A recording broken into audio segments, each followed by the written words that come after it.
Hey everybody, it's your girl Jazz, and we are back for the season finale of season 7 of Sisters. So let's go ahead and get into it. So it picks up at the hospital where Sabrina is with when Rich barges in, and he's like, Sabrina, ain't no man gonna give you his seed. If anybody gonna give you his seed, it's gonna be me. Oh my god, y'all, this storyline is so weird and cringy and oh my lord, like, so Sabrina's like, this is so embarrassing. You right, sis, because you got a stranger that you don't know that you just met yesterday who said, you know what, if your man don't want to give you a baby, I'll give you a baby. And then Rich is like, you know what, I done came to my senses. You want a family? I finally decide that I'm going to give you the kids that you want. Even though I don't want kids, I'll go ahead and give you some kids. Oh my gosh, this is so weird. Because here's the thing. There's nothing wrong with the fact that Rich does not want children right now. I personally don't think that there's anything wrong with it. He doesn't want children right now, and it's okay. It's also nothing wrong with the fact that Sabrina does want children. Their wants and desires just doesn't align right now. They can just go ahead and go their separate ways. What is so wrong with them just going their separate ways? They just don't fit. And if it don't fit, what you supposed to do? You must quit. So just go ahead and, just go ahead and call it quits. And they don't want to do that. And the fact that they don't want to do that is just so nerve-wracking. And so you got Sabrina here who's like, you had the chance to decide. You had the chance to decide that you wanted a family, and now here I am. I decided, which to a degree she's correct. She was like, here I am. I finally made the decision that I was going to go ahead and embark into motherhood with or without you. And now here you are deciding that because I made a decision without you, you finally want to go ahead and say, you know what, I'm going to go ahead and be on board. And I don't want you to be on board because you're afraid of losing me. I want you to be on board because you want to be on board. So I agree with Sabrina with that regard, but at the same time, there's the other piece of this too. The piece where, if you go back to episode 1, when Rich first told Sabrina, I don't want kids. I've never saw myself being a father. And the next words out of Sabrina's mouth was, oh, I can change your mind about that. And here we are now. Everything is falling in place. And now he's like, oh, I'm ready. I want this, right? And now he wants this because later on in the episode, now that he wants this, now he's on board with wanting a family. She tells her homegirls, I done finally got my man to say yes to wanting kids. Sabrina, you put this whole thing in motion. Now, what have I been screaming for 7 seasons? That Sabrina is the most toxic and the most sneakiest sister out of all of them. She just quiet with hers. I've been screaming this for 7 seasons, but don't nobody want to listen to Jazz. Don't nobody want to listen to me. Sabrina sneaky. She put this whole thing in motion. So you done said yes to a stranger. You done got your homegirl to sign a whole check for a whole IVF procedure. You done stuck yourself in the stomach and done started a whole procedure. You done started taking hormones, and you done started a whole procedure. You done got a whole stranger that you don't know, who's probably a freaking serial killer with children all over the doggone place because he's been because according to him, he's been giving sperm to the sperm bank for years, since he was in since he was a freshman in college. You don't know this man, Sabrina. She doesn't think of the aftermath of her decision making. And that's also another piece of the puzzle. But my point is, she put this whole play in motion just to get rich, to quote unquote change his mind about wanting a family. And now he wants a family. So yes, that happened. And the doctor was like, okay, well, y'all need to decide what y'all want to do. So anyway, Dabness, I call him Dabness, y'all. Y'all remember Dabness from the Cosby Show? Y'all remember when Vanessa came home and said that she was engaged to her maintenance man that she met in college? That is exactly who Sabrina reminds me of. Y'all remember Vanessa used to make decisions like this on a whim. So yes, Dabness left. Dabness left, right? Dabness left.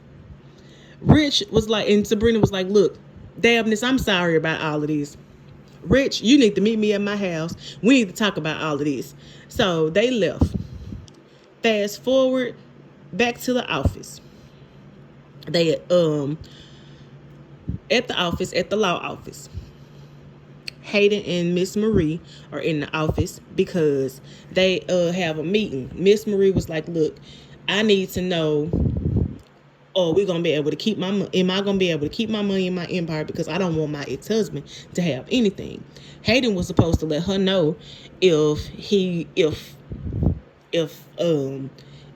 the husband was indeed cheating, because remember, Hayden was the one, he kept harping on if he was gonna be the one to let her know, because he wanted to be the one to do it. He wanted to be the one to win.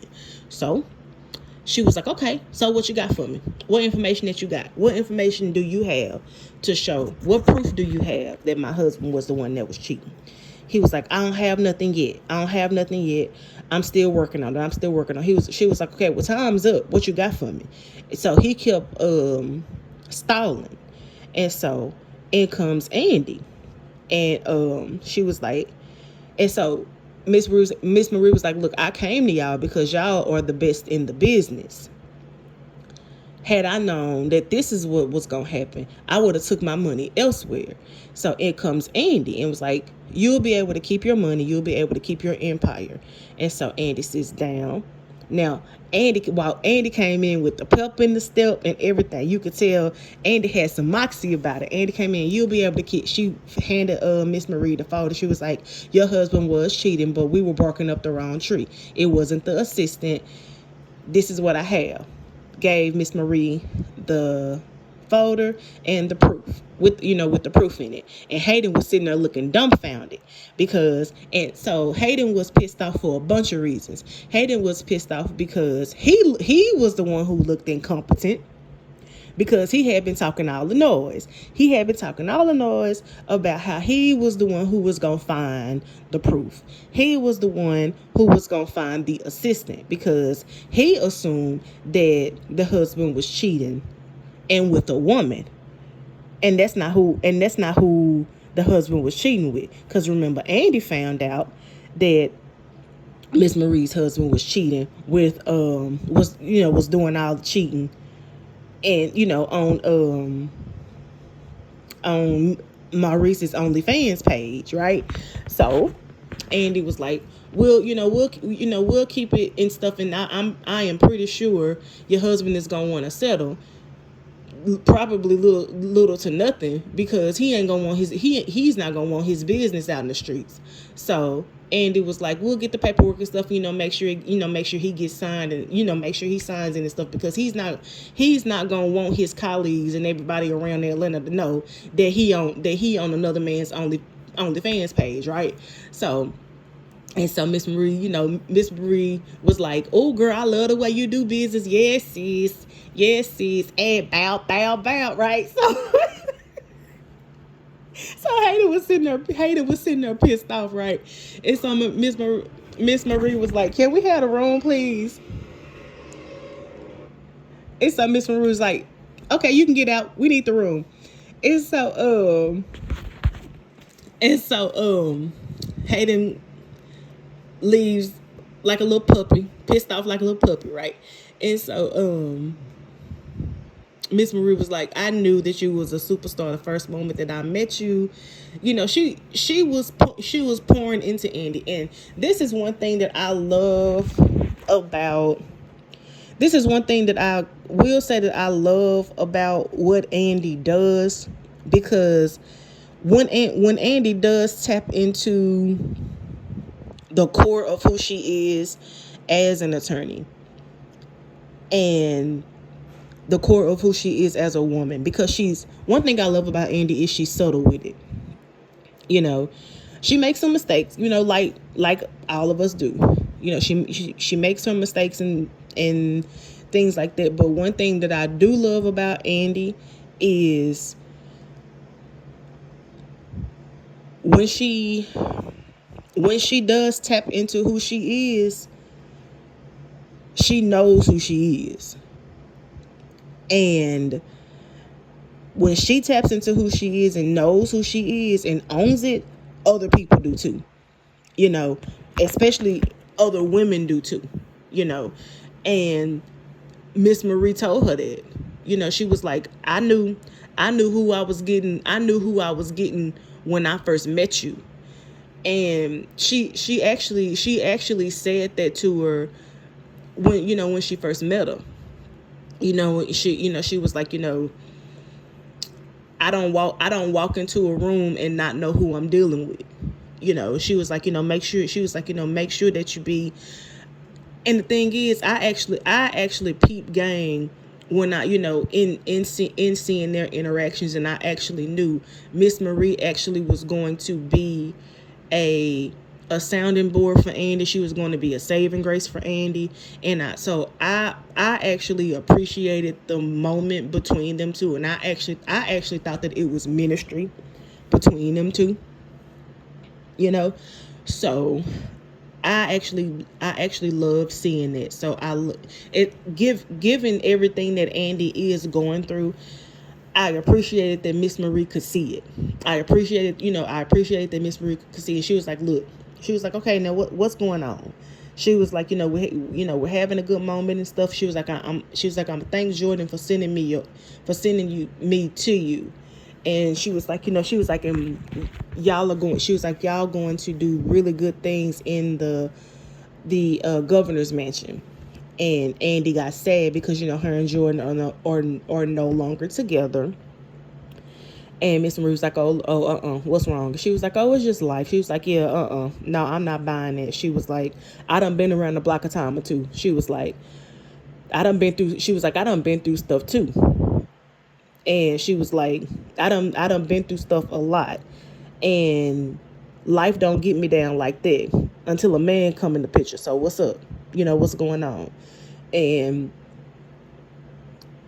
Miss Marie was like, I can't help it. I can't help if you don't tell me what's going on. And Andi was like, yeah, but I can't tell you. That'll be unprofessional. And so Miss Marie was like, no, child, you just helped me save my empire. So no, tell me. And it kind of reminded me, it was kind of nostalgic of season 1 when Jasmine first came to Andi, So yeah, it kind of reminded me of season 1 a little bit, But anyway, so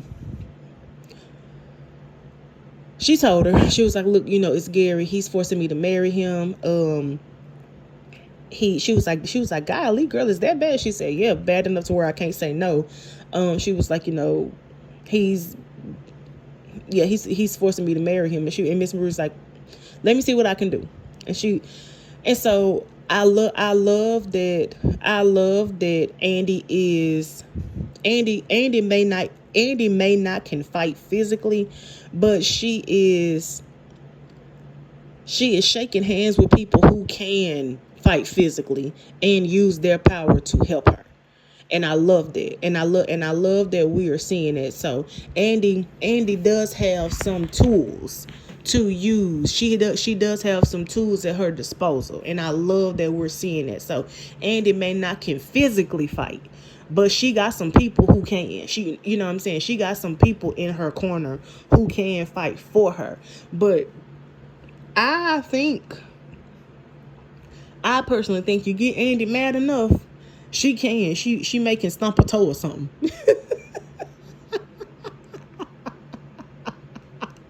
You get Andi mad enough. She may bite your ear or something. She I personally wouldn't underestimate Andi. You know what I'm saying?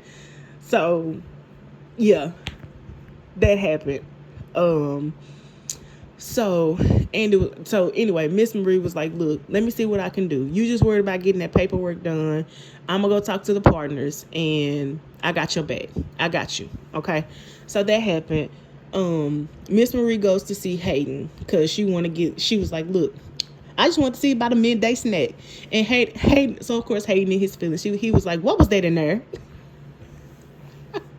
I personally laughed because, sir, who are you to check anybody? The only person that you can check is the woman that you have at home. Miss Marie is not your woman, sir. You don't check her about anything. This is not your woman. This is a client, but she's not your woman. And if we honest, the moment that the moment that it became physical between y'all two, she stopped respecting you. The moment that you knocked on that woman's hotel door, the moment that you knocked on that woman's hotel door, she saw you with something to do. So, sir, please, boy, bye. Anyway, so, she was like, I just came to see about a midday snack. He was like, what was that in there? What was all that girl? What was all that girl power stuff? Now, I will say this. The guy who plays Hayden was in his bag. First of all, the guy who plays Hayden, Chris, I think his name is Chris Warren. But anyway, he is a very, very good actor. He was in high school. I think he was in High School Musical. But he is a very, very good actor. But he showed his range something serious this episode.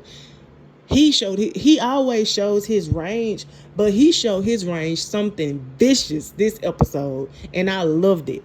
As an arts person, as a person of the arts, he showed it something serious, and I loved it. I really did. But he was like, "What was that?" He was so mad. And she was like, "Get out your feelings." She was like, get out your feelings. I know you do. I know you ain't the type of person. She was like, I know you're not the type of person to mix business with pleasure. Furthermore, Andi delivered and you didn't. It is what it is. And he was like, well, I wonder if the blogs would, then he gonna try to play the blackmail card. And it was like, I wonder if the blogs would like to know about how you get down personally. And she was like, oh boy, you don't want to play that game with me. I live here. I'm in Atlanta. I'm a billionaire in Atlanta. Everybody out here know how I get down, and I tell on myself. Now, do people want to know how you get down? I could write you want to talk about writing blog, going to the blogs about me. I could tell everybody about how you get down, the stuff you like, how you like it, what you did, and where we did it and everything. And she said, yeah, that's what I thought. Good boy. And turned around and walked out. I said, oh. I said, go on, get him together. Get him together, Miss Marie. Cause Hayden, what did you think? What did you think, sir? This woman is knocking on 60. She is knocking on 60. She is a billionaire in Atlanta. Do you know how many social circles she is in? You're not even 40 years old yet, Hayden. And you're not even 40 years old yet. Sir, Boy. The stuff that Fatima and Tamara say about you, it's probably worse. It probably pales in comparison to what Miss Marie say about you. What do you think? What did you think that you trying to threaten her reputation would do? Sir, please. Just hold this L. Just hold this L and just keep it moving. You lost this one. And it's fine. And the reason that you keep on losing is because you talk too much. You talk entirely too much and you leave a paper trail in everything that you do, sir. Just chill out and relax. And not to mention, you have this distorted view about women. You hate women. And that's your problem. Let's see what else happened. Miss Marie ran into, let me go ahead and just get all these scenes out the way. Miss Marie ran into Pam and they chatted for a little bit. Miss Marie, she was like, are you the one that gave me that edge cream the other day? And Pam was like, yep, that's me. I'm the owner of Roots to Riches. And Miss Marie was like, oh, okay, you need an investor? And Pam was like, yeah. So I kid y'all not, it won't be long before Pam won't even be a assistant for Karen in that shop no more. Because now this makes two investors that Pam has. One being Aaron and the other one being a billionaire who was a socialite and an author in Atlanta, being Miss Marie. That is bomb. I'm proud of Pam. I am not gonna even front. I'll be willing to bet this is gold. I'm proud of Pam. I'm happy for Pam. Karen is gonna be so mad. And I'm not laughing because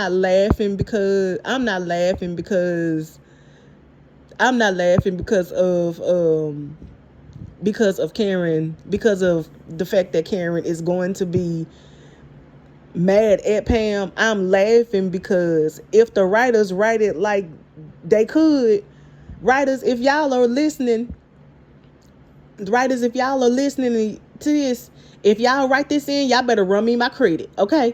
But I'm serious though. If y'all are listening, y'all better run me my credit. Karen gonna be so mad if she find out that Pam has an investor in Miss Marie, who is a $1 billion socialite. Oh, she gonna be mad. Oh, she gonna be mad. And if that's the case, Karen does not have to be part owner of Roots to Riches. Pam could literally just buy Karen out. And what I say by buy Karen out, what she could do is she literally could just look, Karen, here's the money for the product. Here's the money for the product, whatever it is that I bought on your credit card. Here is the money for your credit card. And here is money for time and space for me using your shop. I wish you well, sis. Thank you so much for everything that you've done for me. And same thing for what Zach did when he paid her $75,000. Because listen, there is no way that Karen spent $75,000 on Zach for 3 years. That was extra. That was extra that Zach paid her. And because me and my friends was talking about that. And my homegirl Giovanna, shout out to my homegirl Giovanna. Love you, sis. My homegirl brought that up. And she brought that up, and she's absolutely right. There is absolutely no way in 3 years Karen spent 75,000 freaking dollars on no doggone Zach. She ain't spent no. She hasn't even accumulated no 75,000 doggone dollars. She barely got $5. She ain't spent no $75,000 on no doggone Zach. But here.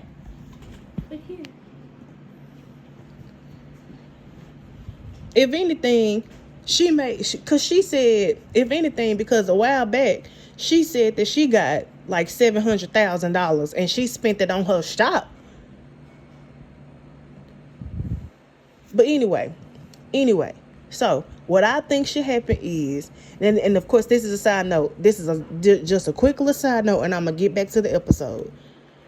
Like I said, I think what I personally think should happen, because Pam does owe Karen money for what she did.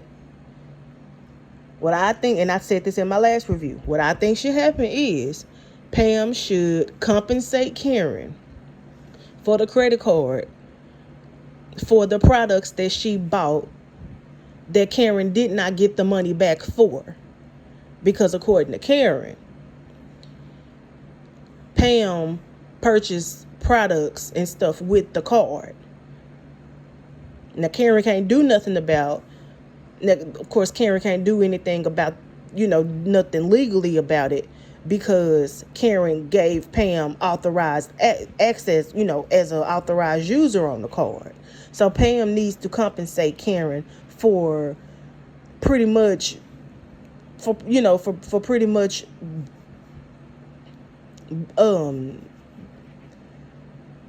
using the card to start up her own business. But again, to be fair, Pam brought the idea to Karen for it to be for Karen's fresh start. Karen didn't want to take it, so Pam said, well, you use it for me. She was wrong for that, but still, all right, you okay, sis, you decided to start your own business. Wonderful, congratulations. Pay Karen back for what? Pay Karen back for using her card. Pay Karen back for using her card. And pay Karen for time. And pay Karen back for the fact that you stored your products in her shop. And then go on about your business. You have an investor now. So say for instance, I'm just throwing this out there, and y'all tell me what y'all think in the comments, right? So say for instance, if Miss Marie invested $60,000 into Roots to Riches, Pam could throw $15,000 Karen's way. That should be enough, right? Because say for instance, if the card is, like, say for instance,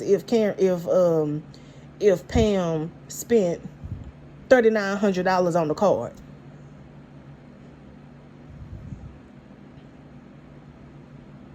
that should be more, that amount should be more than enough. Like $15,000 should be more than enough to cover the money that Pam spent plus time and stuff, right? Time, space, and everything, right? Let me know what y'all think. This is just numbers I'm throwing out. That should be enough to settle out and everything, and they can settle out. She signed, Karen signed, and everybody just going about their business. To me, that's fair. Because I personally don't think that Karen should be a part owner of Roots to Riches. She didn't come up with the name. She didn't come up with the name. She didn't come up with the idea, nothing. Pam did all of that. Pam is doing all the legwork. Karen ain't doing nothing. Karen don't even want to do nothing. Pam is doing all the, Karen ain't doing nothing. Pam is doing all the legwork. Pam is doing, Pam is doing all the advertisement. Pam doing all the legwork. Pam is going out scouting investors. All of that. Karen ain't doing nothing. But anyway, shoot. Karen don't even want to see her have it. But anyway, y'all let me know what y'all think. So anyway, back to the show. That happened. Over to the Taylor residence. Zach come in the house. Fatima's coming down the stairs. Zach immediately goes, "Where the F you been at?" Whoa, Zachary Taylor. Such language.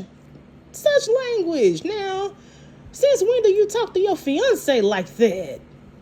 I ain't heard you talk to her like that since on the Zatima series when you asked her what the F you crying for.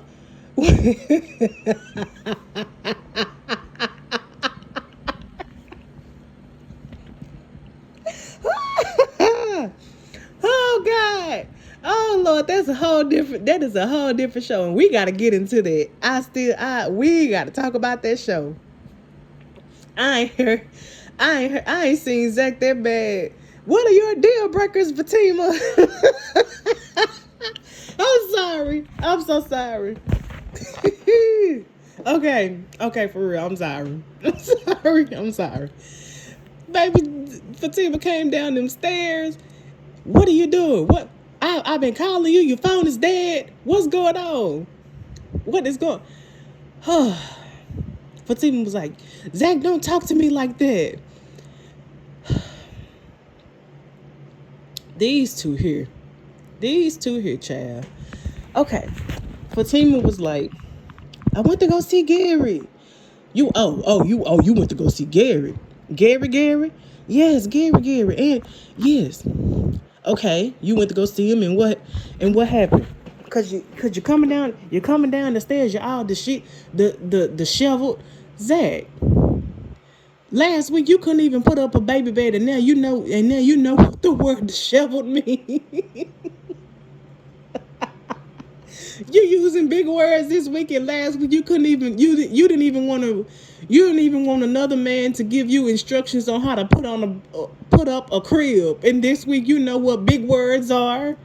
You know how to conjugate a verb this week, and last week you know how to conjugate a verb this week. Last week you didn't even want another man to give you. Last week you didn't want Aaron to give you instructions on how to put up a crib. But this week you know how to conjugate a big word. Sir, please. What is going on? What is up? Oh, God. Okay. So anyway.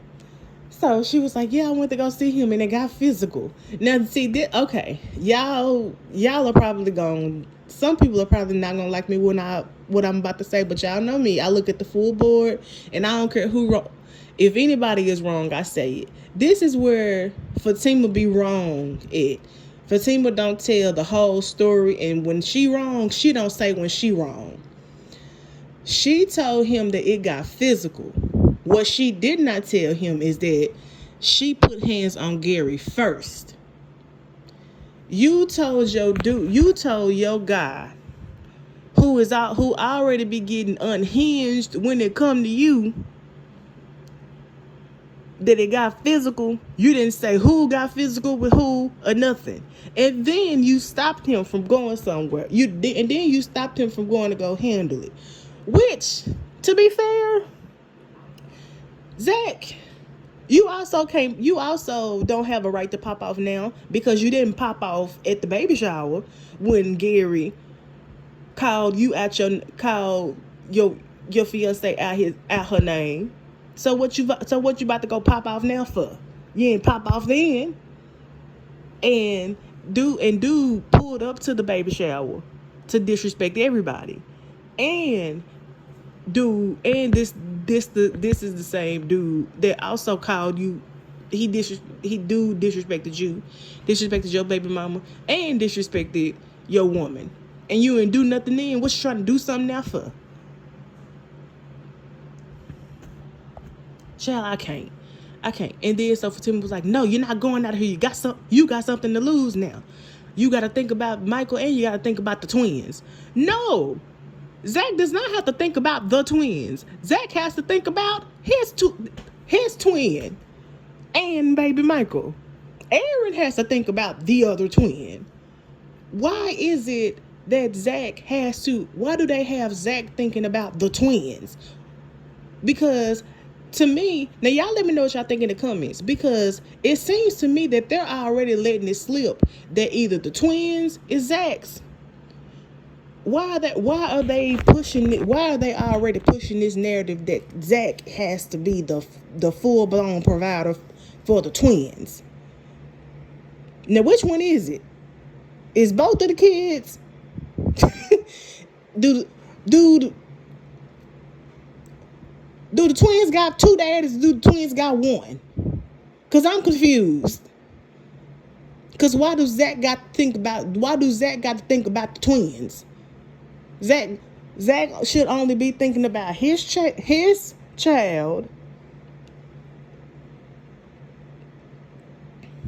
Now, don't get me wrong. I understand what Fatima is trying to say, but it is shared responsibility.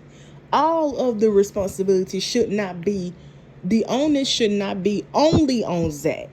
And please let me know what y'all think in the comments and if y'all understand what I'm trying to say. I'm not trying to convey, because y'all know how people get.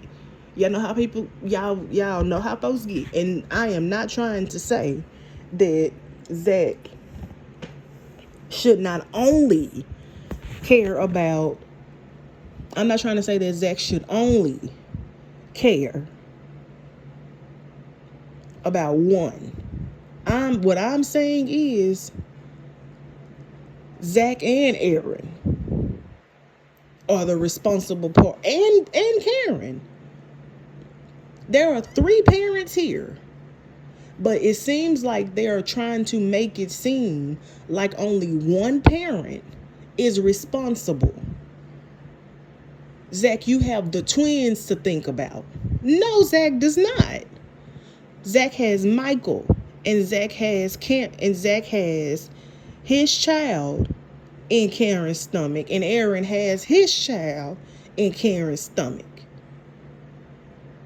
Would you, if the shoe was on the other foot, would you be telling Aaron, you have the twins to think about? Because that's not what it seems like to me. What it seems like is everybody is it seems like everything is getting put on Zach. And I don't think that that's fair. Y'all let me know what y'all think in the comments. So Fatima tells Zach, we're going to do this my way. You're not going to do nothing. You're going to sit right here and you're not going to go after Gary. We're going to do this my way or no way. Now, I also don't like that Fatima does that either. You tell Zach what happened, get him worked up, and then tell him, nope, you're going to sit right here. You're not going to do nothing. I'm going to handle it. Well, Fatima, what you tell him for? Because you came downstairs looking like you were scared to tell him, and then you told him knowing how he was going to react. You knew he was going. You knew what you was doing, sis. You came down scared. You came downstairs disheveled, like he said, and then you knew how he was gonna react. Cause what you could have just not told him then. You knew how he was gonna react, and then you knew how he was gonna react, and then when he was about to go pop off. No, we're going to do this my way. I get why he was like, okay, Usher.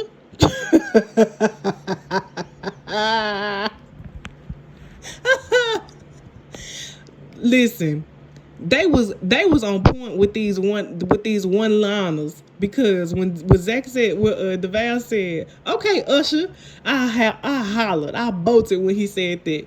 So then we get to Hayden and Tamara's house. Tamara was on the phone. He get in, the house was dirty, and he was like, dang, I could have at least came home to a clean house. She was on the phone, and he was like, he said,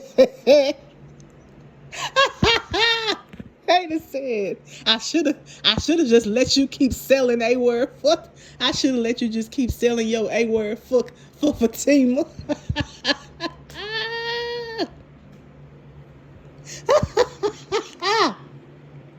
I said, oh, Hayden, Hayden, you've been holding that one, ain't you? Oh, God. Baby, Hayden was mad this episode. Oh, wait, Hayden was mad. Hayden said, I should have just let you keep selling A for Fatima. Honey, I screamed, okay? I screamed. And he snatched that phone. He snatched that phone from her so hard. She was like, "Give me my phone," and he was like, "If you ain't doing nothing, then you don't have no reason to get so mad."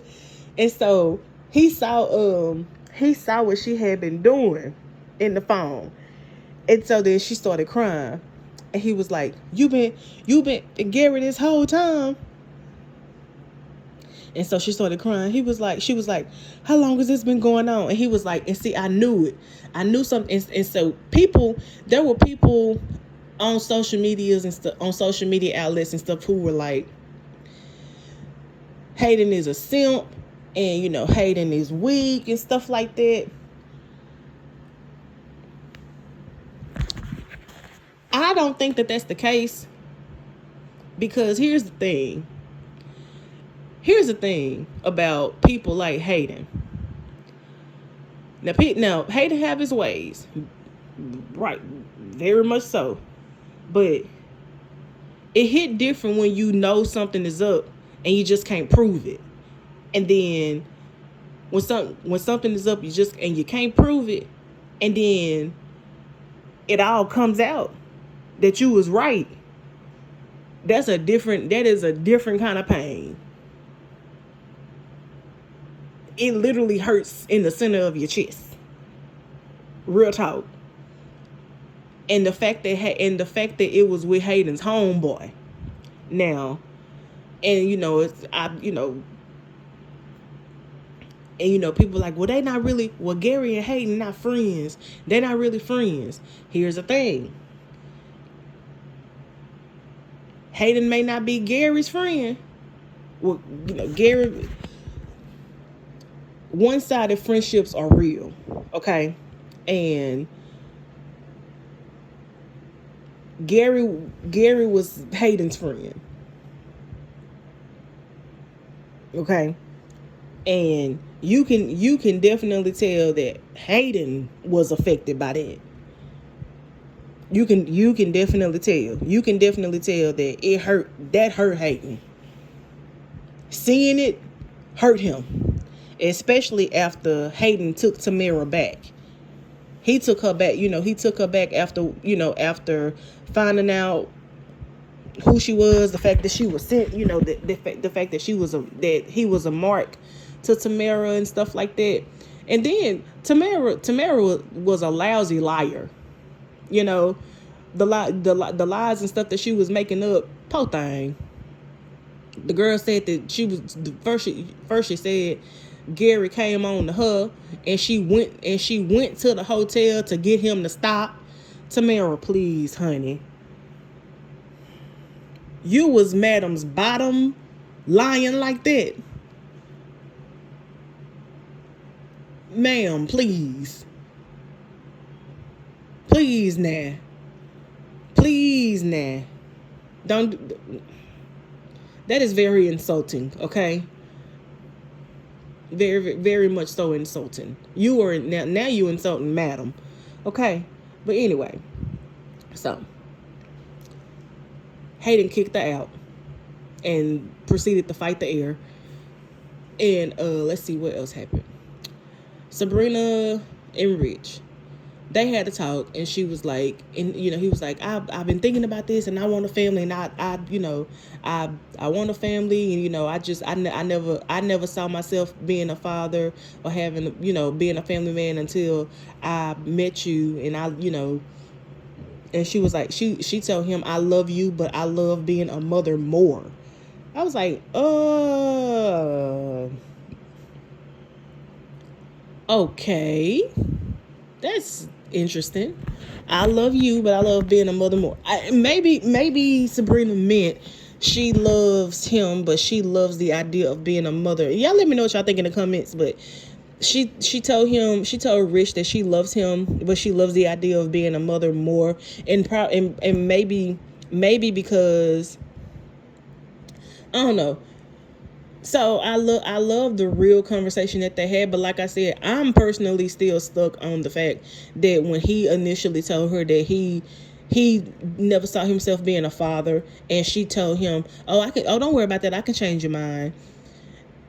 And now here we are, 23 episodes later, he's coming back. Oh, I changed my mind. It personally seems manipulative to me. You know what I'm saying? Because it really is okay that they want different things. It's okay that she wants to be a mom. It's okay that she wants a family. Because I even remember that I even remember it in one of the episodes where her, Tony, Danny, and Rich went out, and she was. I even remember there was an episode where her and Rich, her and Tony were looking at his kids and stuff like that, and she was doing it in a see Tony, your homeboy got kids, why you don't want kids way? You know what I'm saying? I'm telling y'all, that girl there. But so basically, they're gonna be together. They go together real bad, and she's happy because her man wants kids now, and that happened. Tony goes to see Danny. He brings her a whole bunch of flowers.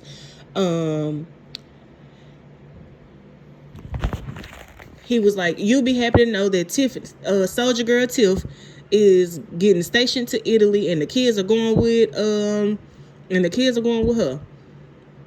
What is it about? What is it about the sister circle, y'all, that the men are okay with leaving their kids to be with them?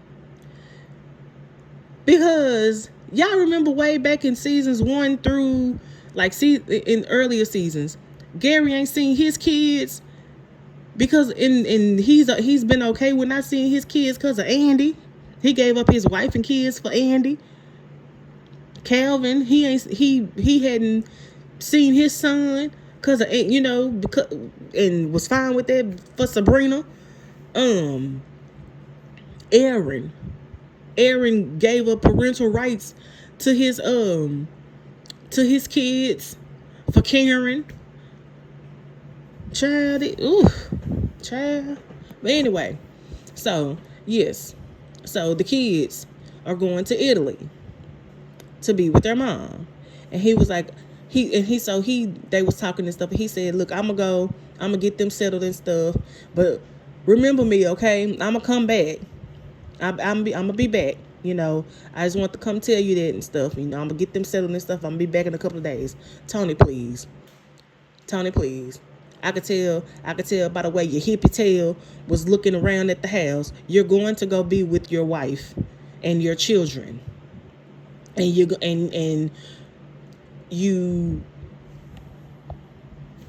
wanted to do that. You're gonna go do that for a couple of days, and you're gonna go do that for a while, and then you're gonna come back, and you want Danny to not do nothing while you gone. Talking about remember me, okay? Something wrong with Tony. Tony is very narcissistic, like for real. But anywho, so that happened. Am I missing something? I feel like I'm missing something. Am I missing something?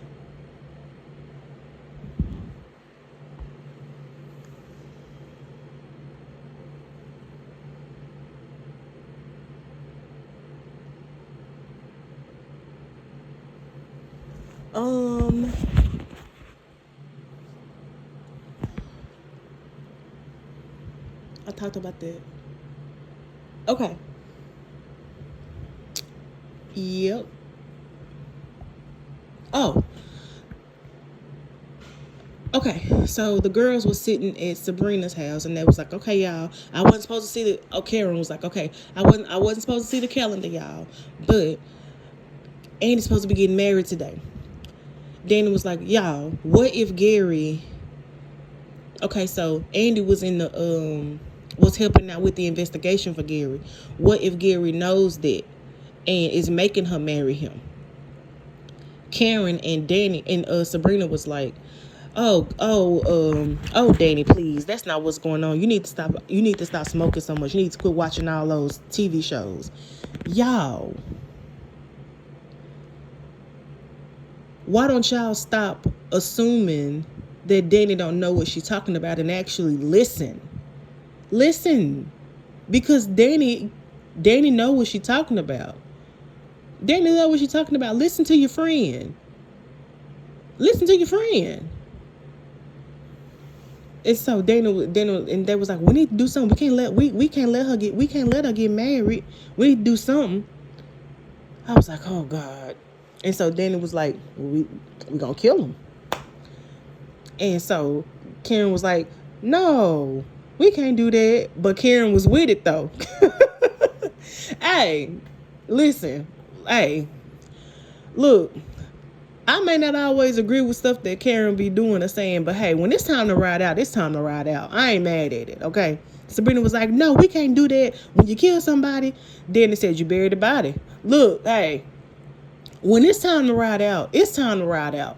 I'm not mad at it, okay? Because, hey, my girls hold me down. My girls hold me down. Hey, when it's time to ride out, it is time. What the theme song say? My girls hold me down. When it's time to ride out, okay? It is time. It's time, okay? You don't ask no questions. You just you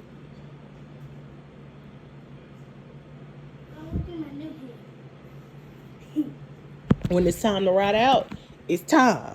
Okay, Sabrina was like, no, we can't do that because my man just agreed to being the father to my children. I said, see that, Sabrina? I knew you planned all this stuff on purpose to get your man to father your kids, little sneaky thing you. So that happened. They ended up calling. Karen called Fatima. I said, okay, progress. But you can tell there was some tension because, well, she called Zach. And Karen was like, hey, Zach, is Fatima with you? He said, yeah. But here, babe, Karen and Danny want to talk to you. It sounded like a setup. And Karen and Danny was like, not Danny, Fatima was like, what they want to talk to me for? And so,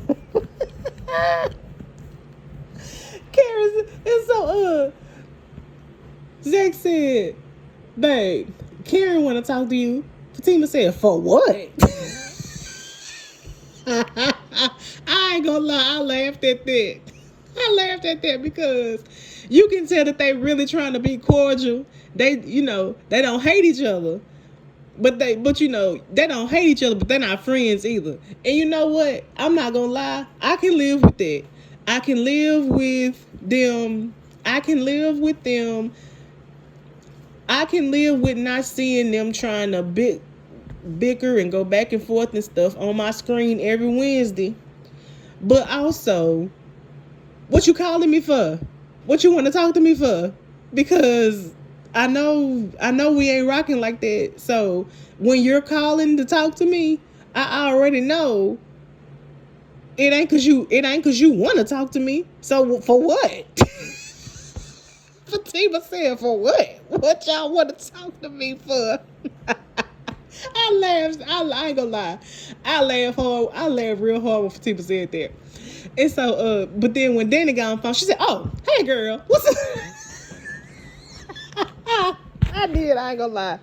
So anyway, and so they was like, "Look, we trying to find out where Andi is, and if you know something, please tell us." So Fatima said, "Look, she made me promise not to tell y'all." They was like, "Please look." They was like, "Look, I want to help her just as much as y'all do, but look, we can't make her do nothing." And they was like, all right, fine. I'll text y'all the address. Fatima was like, look, I'll text y'all the address. So she texted them, and so Zach was like, where you going? Well, look, if they about to go up there, we need to be there to help. Zach said, well, what we got to go for? Zach was like, well, look, what we got to go for? It reminded me of a part in my in a fan fiction novel that I had wrote at one time. But anywho, so Fatima came downstairs with her red duffel bag. Zach said, "What's all in here?" Zach and Fatima said, "It's something here for you too. All right, we're gonna do this my way." And so Zach said, "All right, sugar wife." Baby, they was on point with the one-liners. Zach called Fatima sugar wife. I said, "Oh my God, this is funny. This is hilarious." It's so at the wedding spot. I said, "Child, who all going to this wedding?" I find it very funny that Gary told all of them. Matter of fact, none of y'all coming to the wedding. All of them said, "Shoot, who? What you mean? Ain't none of us coming?" And all of them ended up going. They all ended up going. Every single last one of them ended up going. That's too funny to me. So Andi was there. Andi was in there with Gary, and y'all, Gary is sick. And also, Cheeto is playing his role.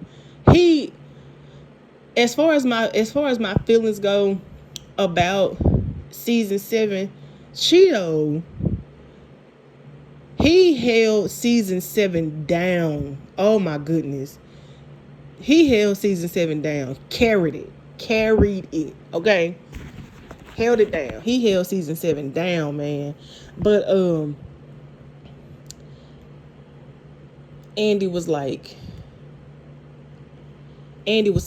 talking to Gary, and he was like, "You or your friends better not try nothing crazy." And she was like, "No, I'm not.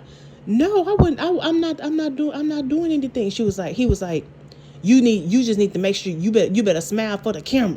I was like, he went from like hot and cold. I was like, and I'm telling y'all, you can really tell that Andi was really just trying to. You can tell that like she was like really just trying to match his vibe, but at the same time trying to survive. You know what I'm saying? And so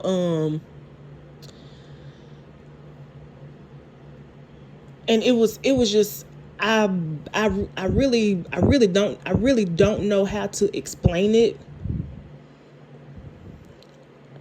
I really don't know how to explain it. But both KJ and Cheeto acted the mess out of that scene, like truly, and full-blown narcissism at its finest, because he tried at the shift blame. He tried to make, he was like, he was like, "I gave up my whole life for you, and I can't believe that you would do something. I can't believe that you would go through all this trouble for him." And she was like, "Because I love him." And it was almost like Gary didn't have no light in his eyes at all. It's almost like a demonic spirit almost. It was crazy. It was crazy. Like Cheeto played the heck out of this part for real. And Andi was like, I'm sick of people that I love taking pain for me, so I just take it for everybody. I said, ooh, KJ. And he said, well, you did always like a little pain. But we'll say that for the honeymoon. I said, Gary is sick. And so she went in the church, and her friends that was like, "We're not gonna let you do this." And she was like, "This is what I want to do." And they was like, "Nah, we don't believe that. So Jordan came in there, and he was like, "I got your message." And he was like, And he was like, do you love me? She was like, yeah. He was like, you trying to protect me, right? Let me protect you. She was like, no, I have to do this, because if not, I don't want nothing to happen to you, and y'all need to get out of here. I couldn't tell if that was a dream, a vision, or that's what I'm still trying to figure out. And I honestly have to watch it again. I'm gonna watch it a couple more times, but y'all let me know what y'all think. Y'all let me know what y'all think. But it looks like that's what Andi was thinking. I honestly don't even think that anybody has made it there yet. But it, from the looks of it, it looks like Andi and that guy was still standing at the back before when Andi said, "What's taking him so long?"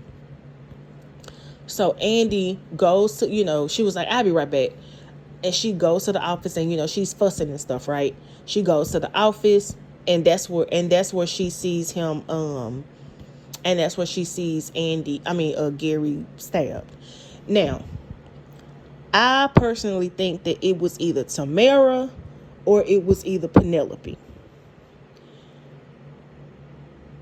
I think, me personally, the reason, and let me tell y'all why I think that it was Tamara. Whoever did this was somebody that Gary was comfortable with. Because it definitely was a woman. It wasn't a guy. It was a woman. It was a woman who did that. A woman who, because Gary didn't have his jacket on when he was in there, talking to Andi and stuff, and was like, telling her, you make sure that you smile, and you make sure, this, that, and the third, or whatever. He went back to his office, right? Went back to his office. Whoever did this made sure that he was comfortable enough to where he could take off his jacket, because it looked like whoever did it made him feel like they was about to get some nookie in before he got married to Andi, if you get my drift. So whoever did this was crafty enough to do that, stab him, and sneak on back out of there. But anyway, that's how the episode ended. Andi saw it, screamed fakely, and left out. So the reason I say it was Penelope is because she wanted to get him back for what he did to the baby and her. I could argue that it was Penelope, because and Andi knew it was Penelope, because remember, she never told Penelope that she was backing out of what they had going on with the FBI. She never told Penelope that. So I could argue that her and Penelope had this planned all along. But y'all let me know what y'all think in the comments. That's how the episode ended. I do plan on doing a video on how I think the season went, or I'm thinking about doing a Spaces. Y'all let me know if y'all would like for me to do a Spaces, and we can engage there, and I'll just put that video here on YouTube. Anyway, let me know what y'all think. I love y'all. In real life. You guys enjoy the rest of your day.